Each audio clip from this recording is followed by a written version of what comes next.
اے منافقو میں اللہ تمہیں ہرگز نہیں چھوڑوں گا جب تک جنگ احد کرا کر مومنین کو نہ بتلاؤں کہ تم میں کون ہے جو میدان جنگ میں لڑ کر طیب بنتا ہے اور کون ہے جو رسول کو چھوڑ کر خبیث بنتا ہے۔ کردار دکھانا ہے، کردار دکھانا۔ دیکھنا میں نے بڑا جملہ کہا، یہ قرآن کی آیت ہے، نام نہیں ہے میرے دوستو۔ کسی کو سمجھنا ہے یہی سمجھو علی تھا، کیوں نہیں وہاں خیال کیوں نہیں جاتا؟ وہاں خیال جائے نا، نام نہیں ہے خامخواہ بس میں جب نام نہیں ہے تو لڑتے کیوں؟ کیوں لڑتے ہو؟ اللہ نے کہا ہے منافق میں تمہیں ہرگز نہیں چھوڑوں گا، ہرگز نہیں چھوڑوں گا جب تک جنگ احد کرا کے میں اللہ مومنین کو نہ بتلا دوں کہ کون ہے تم میں جو لڑ کر طیب بنتا ہے اور کون ہے تم میں جو بھاگ کر خبیث بنتا ہے۔ اور جب بھاگے قرآن شاید ایک دوسرے سے پوچھنے لگے کیوں بھاگے؟ کہا وہ ابھی آیت پڑھوں گا اس لیے سمجھا رہا ہوں، تنقید کے حساب سے نہیں، آیت پڑھ رہا ہوں۔ بھاگے ایک دوسرے کیوں بھاگ رہے ہو؟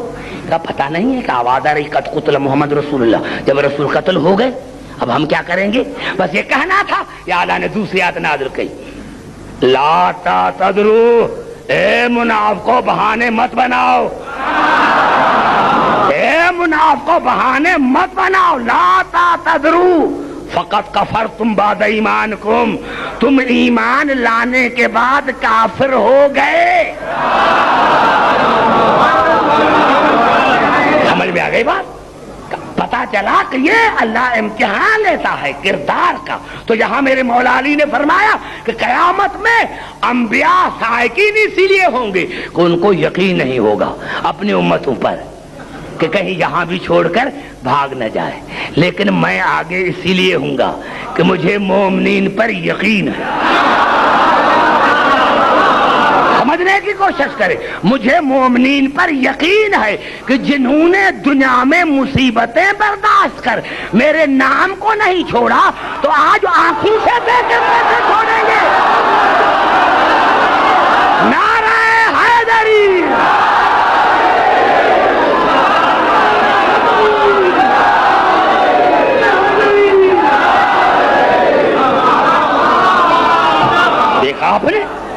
دیکھا آپ نے یہ ہے مومن، یہ ہے مومن، یہ ہے مومن۔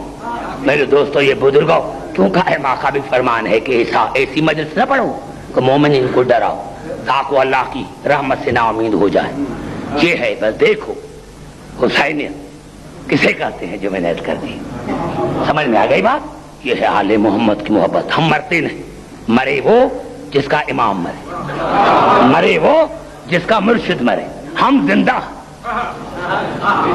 ہم زندہ، ہم زندہ ہیں، ہم زندہ ہیں، ہمارا امام زندہ ہے، ہمارا امام زندہ ہے، ہمارا امام زندہ ہے۔ اور میں ایک آیت پڑھنا چاہتا ہوں تمام مسلمان بھائیوں کے لیے، تمام مسلمان بھائیوں کے لیے ایک آیت پڑھنا چاہتا ہوں، تمام مسلمان بھائی کے لیے ایک آیت پڑھنا چاہتا ہوں، اور یہ الفاظ ہیں سورۃ طٰہٰ۔ سورۃ طٰہٰ مکی سورت ہے، اور اللہ نے ارشاد فرمایا قیامت کے دن کیا ہوگا؟ یوم یتبعون الداعی لا عوج لہ۔ اللہ نے فرمایا میرے حبیب قیامت کے دن مومن اس امام کے پیچھے ہوں گے جس امام میں کوئی عیب نہ ہوگا۔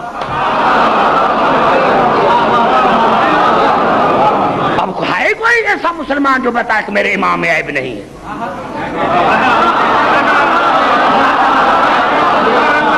یہ قرآن کی آیت ہے، میں نے کوئی حدیث تو نہیں پڑھی۔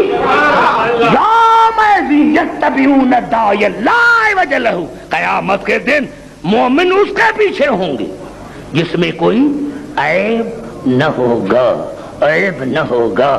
آج اپنے پرائے سارے کہتے مسجد میں مجلس ہوتی ہے نعرہ حیدری، ارے مسجد میں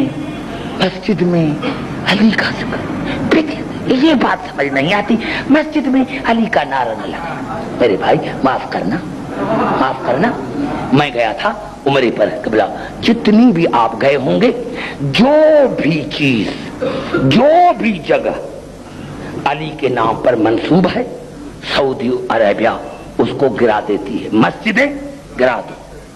کیوں؟ علی کا تصور مٹ جائے. میں گیا گزرتا، وہ جو خیبر میں جنگی خیبر میں مسجد علی اس کو بھی گرا دیا ہے. جہاں گرا دو. کیوں گرا دو؟ تاکہ علی کی یاد ختم ہو جائے. ہاں مجھے دوستوں نے کہا عبداللہ حکیم بڑا ظلم کیا ہے کہ مسجدوں کو گرا دیتے ہیں، جو علی کے نام سے مسجد ہے اس کو گرا دیتے ہیں. میں نے کہا ہاں بھائی، اللہ کو پتا تھا کہ جو چیز علی کے نام پر ہوگی اس کو گرائیں گے، اسی لیے اللہ علی کو کعبے میں لے کر آیا.